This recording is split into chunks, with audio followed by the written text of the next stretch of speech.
मध्य प्रदेश के बैतूल जिले में एक बेटे ने अपने माँ बाप और भाई को जान से मार डाला। इसके अलावा 5 साल के मासूम को भी जान से मारने की कोशिश में बुरी तरह से घायल कर दिया।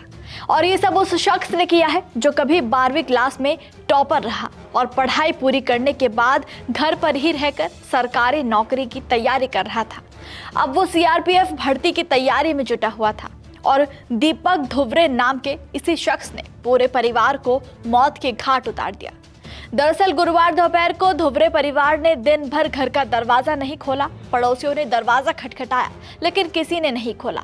जब पड़ोसियों को शक हुआ तो उन्होंने दरवाजा तोड़ा और घर के अंदर गए और जो नजारा पड़ोसियों ने देखा उससे उनके पैरों तले जमीन खिसक गई।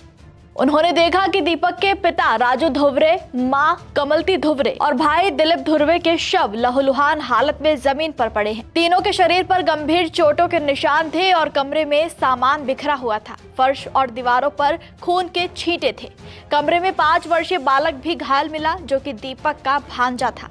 इस दौरान दीपक तीनों के शवों के पास ही बैठा हुआ था और उसके पास लोहे के रॉड और डंडे भी पड़े हुए थे जो कि खून से सने थे। जिसके बाद पड़ोसियों में हड़कंप मच गया। पुलिस को मौके पर बुलाया गया। सूचना मिलते ही कोतवाली पुलिस मौके पर पहुंची और दीपक को हिरासत में लेकर जांच शुरू की।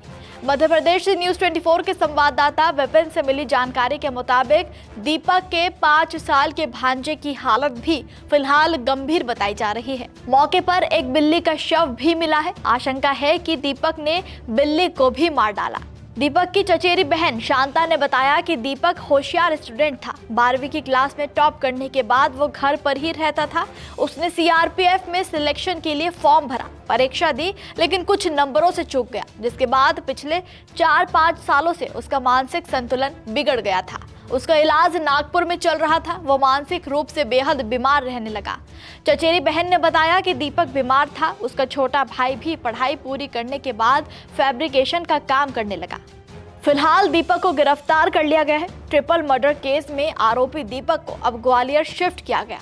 मेंटल हॉस्पिटल में आरोपी के स्वास्थ्य की जांच की जाएगी, जिसके बाद पता चल सकेगा कि दीपक ने ये सब आखिर क्यों किया और कैसे किया। आरोपी के स्वास्थ्य की जांच के बाद पुलिस न्यायालय में उसे पेश करेगी। इस खबर ने सभी को काफी ज्यादा विचलित कर दिया है और देश में सरकारी नौकरियों की किल्लत की ओर भी ध्यान देने पर मजबूर कर दिया है। ऐसे कई मामले हैं जहां छात्रों ने सरकारी नौकरी न मिलने के कारण आत्महत्या कर ली और दीपक जैसे होनहार छात्र का मानसिक संतुलन सरकारी नौकरी न मिलने के कारण इस हद तक बिगड़ गया कि उसकी कीमत 3 लोगों को अपनी जान देकर चुकानी पड़ी। आप इस खबर पर क्या कहेंगे, हमें कमेंट में जरूर बताइएगा। नमस्कार, मैं हूं मानक गुप्ता।